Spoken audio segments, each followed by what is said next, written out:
Okay madam. ధన్యవాదాలు అధ్యక్ష. నా ఎక్స్పీరియన్స్ చెప్తాను ఎలక్షన్ క్యాంపెయినింగ్లో. అధ్యక్ష,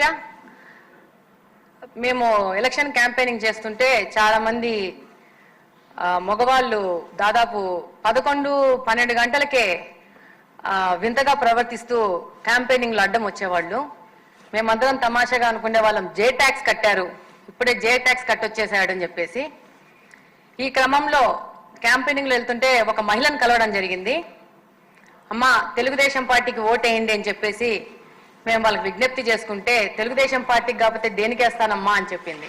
ఏమమ్మా అంత ఖచ్చితంగా చెప్తున్నావంటే, వాలంటీర్లు వచ్చారు, వైసీపీకి ఓటేయమన్నారు, లేదు అని అంటే ఎందుకే ఇవ్వు, నీకు 1,05,000 డబ్బులు ఇచ్చాం కదా, నీవెందుకే ఇవ్వని అడిగారంట.